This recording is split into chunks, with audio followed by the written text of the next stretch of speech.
नमस्कार दोस्त, कैसे हैं आप लोग। आशा है आप लोग बहुत अच्छे होंगे। दोस्तों, आज हम पारसमढ़ी कहानी का अगला भाग लेके आए हैं। सिम्मी के मायके में एक शादी का अवसर था। अविचल का कहना था कि बढ़ते बच्चों के लिए महंगे सामान खरीदना पैसों की बर्बादी है, इसलिए उनके बेटे के पास नंदों के लाए पुराने कपड़े और सामान ही थे।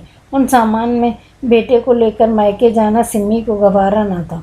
वो जब भी मायके जाती थी तो चलते समय माँ बिदाई में जो रुपए दिया करती थी वो बड़े जतन से जमा किए थे। उसने पहली बार बिना अविचल से पूछे खुद जाकर अपने मनपसंद का सामान लेकर आई। अविचल ने देखा तो परेशान हो गए। अभी से इतने महंगे सामानों की आदत डालोगी तो बेटे की फरमाइश बढ़ती जाएंगी। बहनों की शादी में थोड़ा कर्ज लिया है, वो चुकाना होता है। फिर पंकज की फीस और बहनों के यहाँ लेन देन में भी बना रहता है। जब तक कर्ज चुकेगा उसके स्कूल में दाखिला दिलाने का समय आ जाएगा, उसके लिए भी तो जोड़ना है। हालांकि अविचल ने उसे समझाने के अंदाज में ये सब बड़ी कोमलता से बोले थे, पर आज बात तो उसके बच्चे की थी, इसलिए सिम्मी के मन में भरा गुस्सा बांधकर तोड़कर वह बह निकला। कब तक यूँ घुट घुट कर जीना होगा। मुझे जितनी छोटी उम्र से मम्मी मुझे पॉकेट मनी देती थी, शादी के बाद तो वो भी नसीब नहीं है। मैं कभी आपसे कुछ मांगती नहीं, क्योंकि जानती हूँ कि आपके पास है नहीं, पर मेरे कुछ देने से भी आपको चिढ़ है। मेरा हर खर्च इसलिए गलत है, ना क्योंकि मैं कमाती नहीं हूँ। कमाना चाहती हूँ मैं भी, लेकिन उनके लिए जाने कितनी देर तक वो गुबार निकलता रहा और अविचल हमेशा की तरह चुपचाप सुनते रहे। दूसरे दिन उनके हाथ में 1000 रुपये देकर बोले, मेरी कमाई पर तुम्हारा अधिकार मुझसे कम नहीं है, लेकिन क्या करूं, बहुत से फ़र्ज हैं जिनकी उपेक्षा नहीं की जा सकती।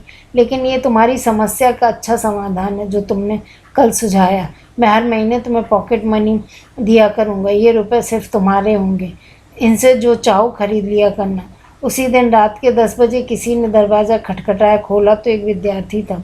सिम्मी को याद आया कि ये बच्चा पहले आया था जब अविचल ने ये कहकर मना कर दिया था कि अब उनके पास समय नहीं है।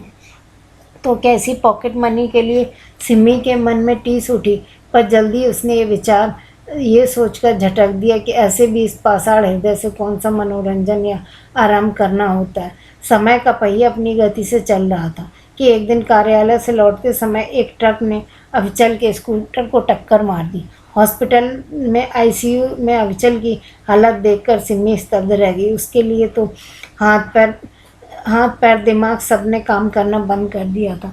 रिश्तेदारों और देवर नंदों की सांत्वना उसके आंसुओं की नदी में टिक नहीं पा रही थी। बेटा कहाँ है, अविचल के लिए डॉक्टर क्या कह रहे हैं, कौन सी दवाइयाँ लानी हैं, उसे कुछ होश नहीं था। होश तो तब संभला जब डॉक्टर ने उन्हें खतरे से बाहर बताया। तब ध्यान आया कि करीब पिछले 1 माह से बच्चा और हॉस्पिटल की जिम्मेदारियां उसके ननद, देवर और रिश्तेदार मिलकर संभाल रहे थे। अभी 2 माह अविचल के फ्रैक्चर के कारण बिस्तर पर रहना था। ये सब बंदोबस्त कैसे हुआ, आगे कैसे कैसे क्या होगा, सिम्मी को कुछ पता नहीं था। घर पहुंचकर पहले दिन अकेले पड़ी तो दिल को मजबूत बनाकर अविचल को नित्य क्रम कराने के लिए खुद को मजबूत बना ही रही थी कि अविचल के विद्यार्थी आ गए। मैम, हमारे होते आपको परेशान होने की ज़रूरत नहीं है सर, हमारे लिए देवता हैं और उनकी सेवा हमारा सौभाग्य है। उनके जाते ही फिर डोरबेल बजी। सब्जी वाला, दूध वाला और राशन वाला खड़े थे। साहब ने फ़ोन करके कहा कि आपकी सामान लेने जाने की आदत नहीं है, हम उनके लिए ठीक होने तक घर सामान देकर जाया करेंगे ताकि आपको दिक्कत ना हो। आप बिल्कुल चिंता ना करें, उनके ठीक होने तक सामान घर पर आ जाया करेगा। अविचल को इतनी तकलीफ में भी उनका इतना ख्याल सोचकर सिम्मी सुबह उठी, सामान लेकर रखा और अविचल के सिरहाने बैठकर उनकी आंखों में उंगलियां फेरते हुए उनके सही सलामत होने के सुखद एहसास को ठीक से जीने लगी। संतुष्ट की भावुकता में उनकी आंखों में आंसू छलछल आए थे। तभी वे बोले, तुम मुझे फल और साग सब्जी धोकर दे दो, मैं बैठे बैठे छील काट लेता हूँ। अब की सिम्मी का दिल खींचने की बजाय कसक उठा। ऐसी तबीयत में भी अविचल को उसका स्वर भीग गया। नहीं, आप केवल आराम कीजिए, मगर अविचल ने उसकी बात काट दी। अरे 1 माह से आराम ही तो कर रहा हूँ, और तुमने इस 1 माह में फल, सलाद, दूध नहीं, दही वगैरह तो कुछ खाया पिया नहीं होगा। बच्चों की तरह खिलाना पड़ता है तुम्हें भी। मुझे डर है कि कहीं फिर से एनीमिक ना हो जाओ। मैंने कहा, ना, मैं कर लूँगी। आप सिमी के स्वर में ग्लानि थी, पर अबचल ने बात फिर काट दी।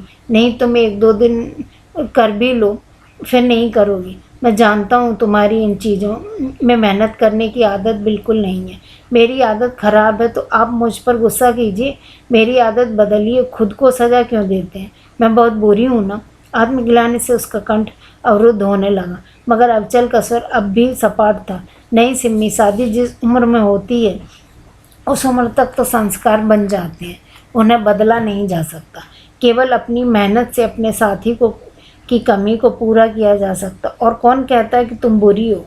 तुम में अच्छी आदतों की भी कमी नहीं है। तुमने इतने खूबसूरत स्वेटर बुने हैं, सबके लिए घर को इतना सजा कर रखती हो। परिवार के हर कार्यक्रम में तुम्हारे गीत संगीत रौनक भर देते हैं। तुम हंसमुख हो। अब किसी भी इंसान में केवल अच्छाइयाँ ही तो नहीं हो सकती। और हाँ, ये लो तुम्हारा 2 महीने का पॉकेट मनी। कहते हुए अबचल ने 2000 रुपये सिम्मी की ओर बढ़ाए तो अपने आंसुओं को पलकों से रोकना उसके लिए असंभव हो गया। आपने मेरी तारीफ़ की, यही बहुत है मेरे लिए। मुझे ये रुपए नहीं चाहिए, आप सलामत हैं, मुझे और कुछ नहीं चाहिए। आपके इलाज में कोई कमी ना पड़े, भगवान से बस यही प्रार्थना है। उसकी चिंता तुम मत करो, मेरी कोई बंधी नौकरी तो है नहीं, इसलिए मैंने अपना बीमा कराया हुआ है, ताकि यदि मैं मर जाऊं तो भी तुम्हें जीवन यापन में कोई तकलीफ़ ना हो।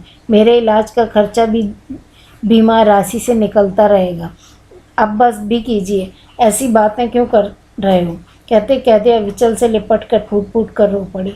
आप सचमुच महान हैं, मगर मैं भी तुम्हें इतनी बुरी नहीं हूँ। बहुत प्यार करती हूँ आपसे। अगर आपको कुछ हो गया तो मैं पैसों का क्या करूँगी? मैं आपके बिना नहीं जी सकती। मैं नहीं सिम्मी, ऐसा नहीं होता। 15 साल की उम्र में जब मैंने अपने माता पिता को खोया तो मैं भी यही सोचता था, पर जल्दी पता चला कि मरने वालों के साथ मरा नहीं जाता। मन हर हाल में जीना चाहता। उसके प्यार की कमी के दुख से कहीं विकराल थी। जीवन यापन की व्यवहारिक समस्याएं मगर रिश्तों में मेरी नौकरी लगने तक हमें सहारा न दिया होता तो भीख मांगने की नौबत आ जाती। यदि मैंने खुद को एक सख्त और अनुशासित कवच में बंद न किया होता तो मेरे भाई बहन एक अच्छे इंसान के सांचे में न ढलते। जिन गुरु जी ने हम सबको मुफ्त में पढ़ाया, उन्होंने ही साधनहीन और ज़रूरतमंदों को मुफ्त में पढ़ाने का वचन लिया था। लोग जिसे मेरी महानता समझते हैं वो तो बस मेरी इस समाज की कृतज्ञ ज्ञापित करने की कोशिश बने। अविचल का स्वर तो अभी भी उनकी आदत के मुताबिक सपाट ही था, पर सिम्मी को चुप कराने के लिए उन्होंने अपनी बाहों का घेरा उसके गिर्द कस दिया और उसके बालों में उंगलियां फेरे जा रहे थे। सिम्मी को लग रहा था उसके रोम रोम में अमृत घुला जा रहा है। कितनी नासमझ थी कि वो उस उन्माद या जौहर को प्यार समझती थी। वो जितने तेज़ी से चढ़ता है उतनी ही तेज़ी से उतरकर अपने पीछे कुंठा की गंदगी छोड़ जाता है। जबकि प्यार तो वो पारस मणि है जो अपने संपर्क में आने वाले लोहे को भी कंचन बना देती है।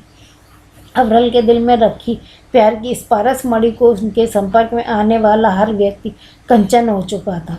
पिछले 1 माह से ये कंचन ही तो सब कुछ कर रहे थे, लेकिन वो जो भी उनके सबसे नज़दीक थी वही इतने सालों से उसे पत्थर समझती रही। कभी प्रशंसा और महत्व की पिपासा रूपी मैल के आवरण को उतारकर उसे छूने की कोशिश ही नहीं की थी। आज खीज और आक्रोश के मैल का आवरण हटा तो उसके मन का लोहा भी प्यार से उस पारस मणि को स्पर्श पाकर कंचन बन गया था। दोस्तों, आप लोगों को ये कहानी कैसी लगी? अगर आप लोगों को इस कहानी में कुछ भी अच्छा लगे, एक लाइन भी अच्छी लगे, तो प्लीज़ इसे लाइक कीजिएगा, सब्सक्राइब कीजिएगा और सपोर्ट कीजिएगा। प्लीज़ एक थम्स अप तो बनता है। धन्यवाद।